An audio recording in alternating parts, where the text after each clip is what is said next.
aqui, eles falavam, não é a gente que está inventando. Todo mundo sabe que o Chico dizia assim: eu sou um subverme, eu não sou digno.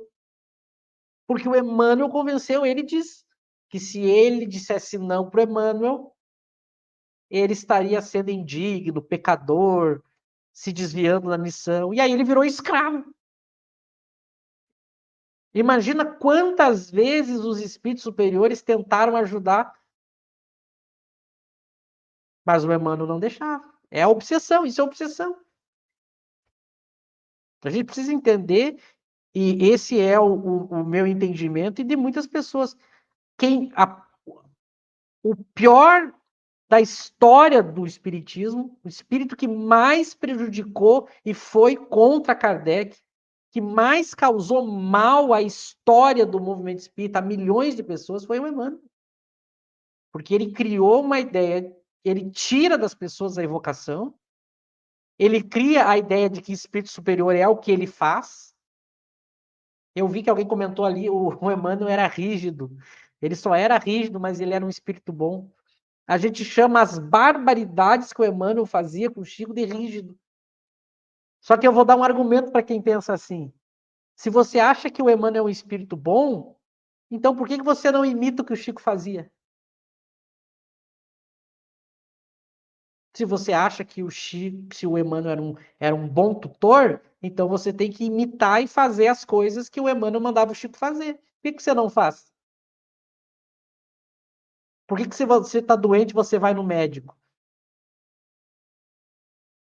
Por que você não passa 24 horas por dia só psicografando? Por que você trabalha, tem família? Por que você tem bens materiais, você não larga tudo? São as orientações que o Emmanuel dava para o Chico. Então as pessoas acham muito lindo o que o Emmanuel fazia para o Chico, mas por que elas não imitam? Porque quando a gente tem alguém que a gente considera um mentor, um espírito bom, um guia, então a gente tem que seguir o que ele está dizendo. Por exemplo, a gente considera Kardec o nosso professor. A gente imita e segue as orientações que ele deixou. É coerente. É porque, no fundo, a pessoa sabe que aquilo é um absurdo. A gente já mostrou aqui, o Emmanuel ameaçou o Chico de morte.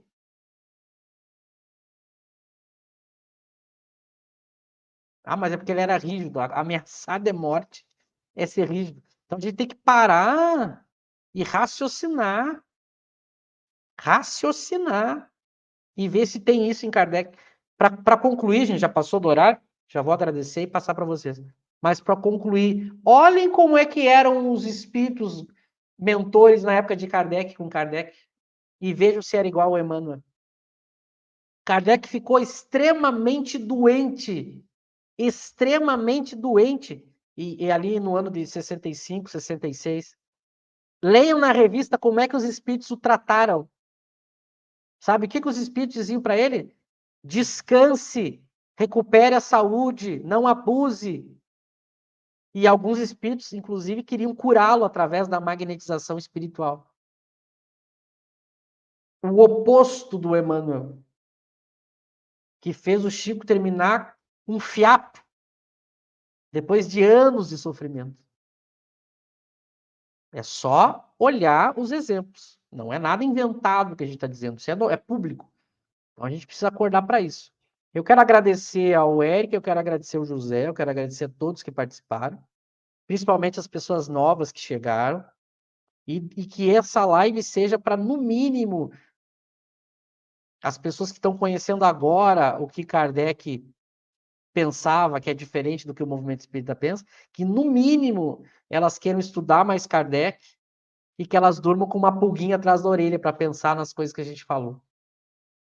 Que a gente possa estudar mais Kardec e seguindo os conselhos seguros que ele dá, praticar a mediunidade, praticar sem medo a mediunidade, como ele orienta nesse capítulo, e se libertar dessas mentiras, dessas amarras, desses espíritos obsessores que tomaram conta do movimento espírita e não deixam a gente raciocinar. Aqui o Eduardo deu o exemplo do Dr. Demerro, né? Que cuidou de Kardec justamente esse espírito quando Kardec estava doente. Então, que isso sirva para a gente pensar e ter vontade de estudar mais Kardec e ficar realmente com os espíritos superiores de verdade, né? A partir da quarta que vem, nós vamos estrear o livro novo de Kardec, né? Eu vou deixar para vocês falarem disso e também se despedirem. Bom, excelente. Muito obrigado a todos que nos acompanharam. A Mônica aí está deixando uma ótima noite a todos, né? O Eduardo também. Muito obrigado a todos que acompanharam, que mandaram perguntas. Eu acho que nós, espíritas, que gostamos de estudar Kardec e queremos retomar um espiritismo mais baseado nos ensinamentos de Kardec, a gente precisa se unir, né? Eu sempre falo isso. Então, é claro que nessa live curta a gente não consegue abranger tudo que é preciso falar sobre a evocação, sobre a prática da mediunidade. O capítulo ele tem muito mais itens, aí a gente poderia ficar comentando, mas a ideia é incentivar que as pessoas estudem esse capítulo e pratiquem, e realmente tentem obter as comunicações, cada um aí nos seus lares, né? Então fica o convite para quem quiser conversar com a gente, falar sobre espiritismo, falar sobre mediunidade, entrar em contato com a gente. Se tiver dúvida, comentário, pode entrar lá, principalmente no Instagram, né? Tem o Kardec Tube aí do Michel, tem o Espiritismo em Kardec do Eric, o meu é o meu nome mesmo, José.Paniago. Entrem lá no Instagram e conversem com a gente. Quem não tiver Instagram pode procurar no Facebook ou aqui mesmo no YouTube, fazendo comentário nos vídeos, a gente pode olhar, né? Para a gente ampliar essa rede de espíritas que estudam Kardec e que estão praticando as evocações para trocar experiências, porque isso realmente é bastante importante para a gente. Tudo bem? Então é isso. Grande abraço, boa noite a todos. Semana que vem a gente volta com o início de mais uma obra, do estudo de mais uma obra de Kardec. Um grande abraço a todos e boa noite. Excelente, né? Queria agradecer a todos, né? Lembrando que as questões que a gente tratou aqui, né? Não tem nada de questões pessoais, né? De ataques pessoais, né? São debates de ideias, né? E não esperamos que ninguém leve para a questão pessoal. Se vocês discordaram, é só rebater com argumentos, né? Ficamos no debate das ideias, né?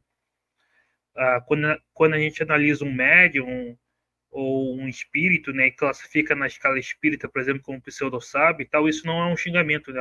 É uma classe, né? É uma questão técnica, né? Então, usem a argumentação, né?